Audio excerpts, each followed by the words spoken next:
What's going on, YouTube? Modeling that back at you. So, taking a look through the stash, came out with this old gem of a kit that I'm going to be building as my next video build series. So, as you can see, this was produced by AMT and is the Douglas A-20G Havoc. I think I did a review on this, but we'll just kind of look through the box real quick. 8894 is the kit number, and this comes all the way from 1994, so quite a few years old. I do have some upgrades in here that I'll be using as a part of the build. So first thing is Kit's World Warbird decals for Little Chief. So got that one, and then the other thing that I was able to pick up for this for a really cheap price was the Verlinden, I believe it is, set. Sorry, the Eduard set for this, for the A20BC Havoc. So it is for this specific. It's not really for this specific kit because again it's for the BC, but we'll be able to use some of the parts from it. So again, you know, standard AMT fold-out instructions like you'd get with the old race cars and stuff like that. So just kind of get an idea of what it looks like. You know, pretty straightforward build. I've built a couple of these AMT kits and they're pretty good, but they can kind of be a little finicky. Also, this one's for, I believe, yeah, this one's just for the painting and the weathering for little Joe and little Isidore, looks like, was the other one. So, let's see there.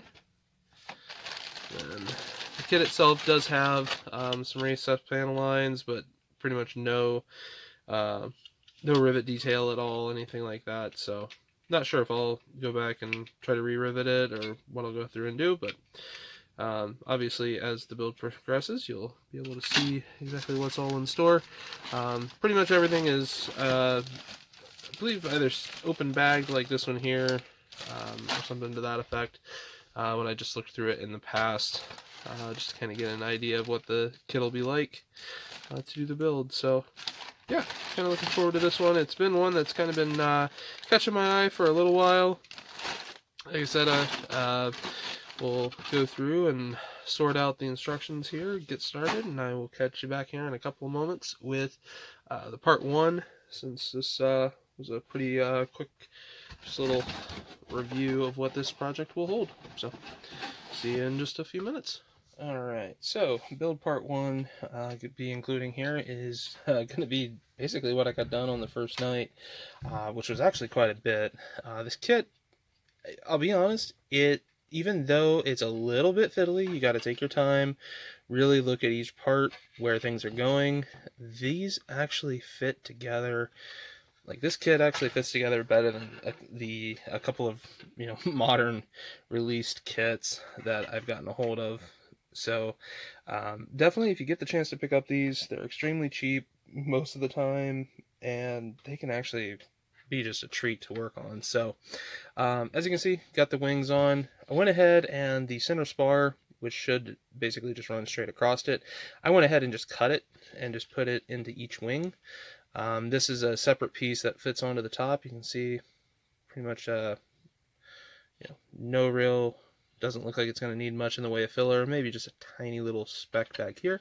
The only area of filler that I did have to go ahead and throw in was here inside of the cockpit area.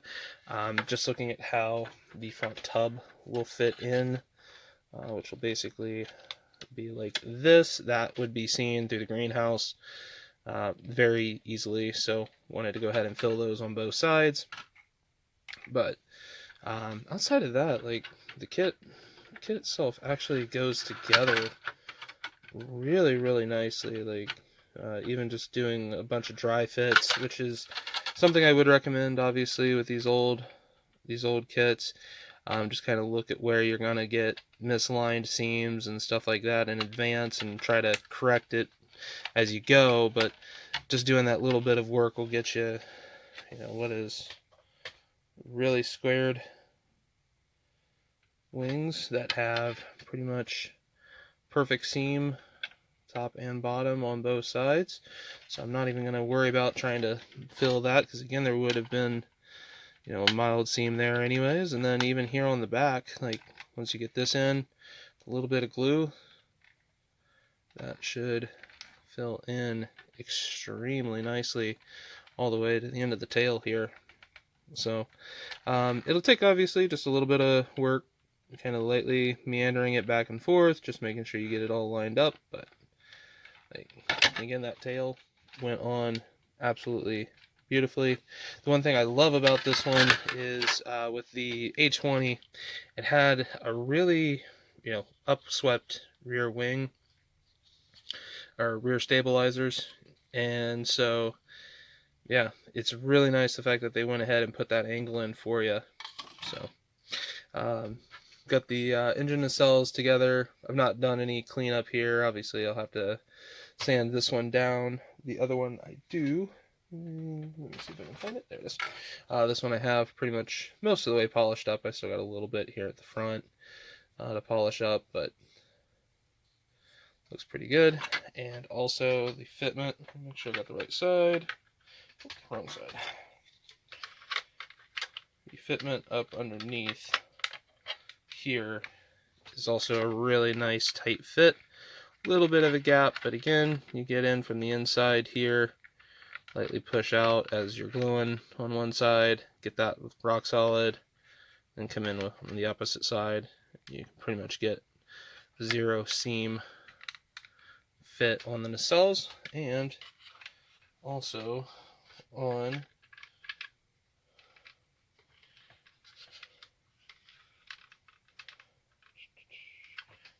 sure I got the right engine. This one fits extremely nicely, the other one doesn't fit as well, so that's how you can tell the left and the right. And then yeah, even the engines, once you get those ready to drop in, will be an extremely nice tight fit.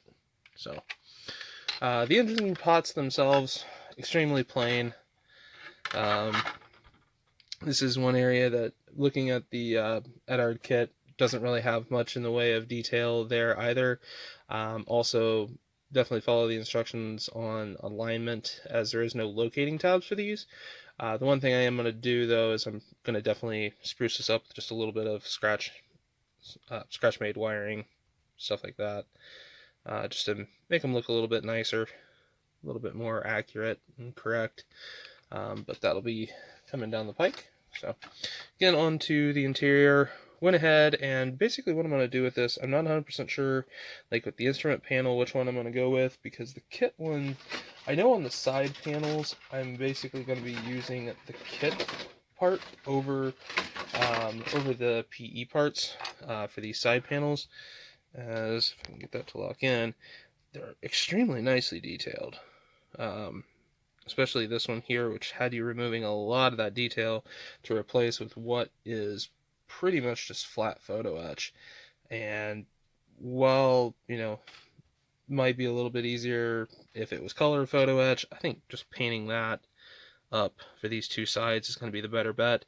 I'm kind of, the jury is still out at the moment on the actual the actual instrument panel, just because of the fact that this one, I mean, they're about the same on detail.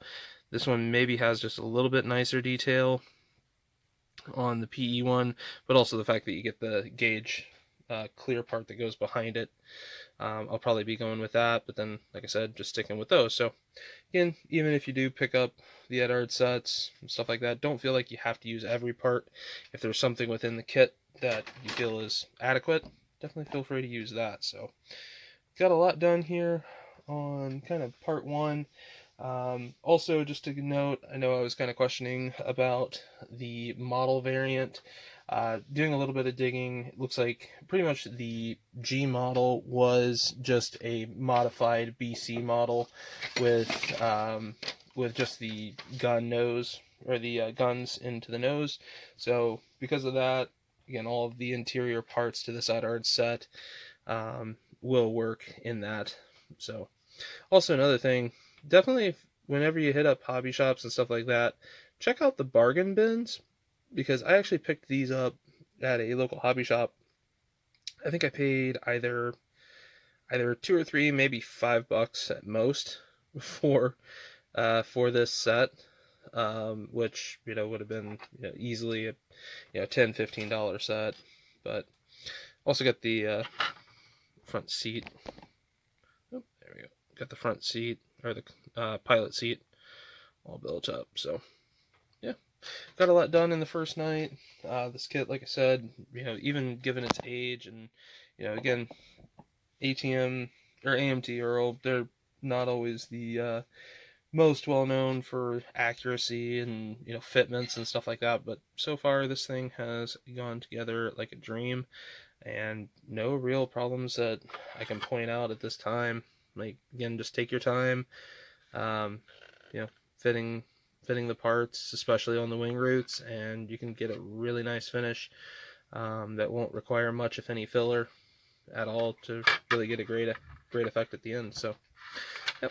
Well, I'll let you guys go for this one, and I'll catch you in the next part. Peace.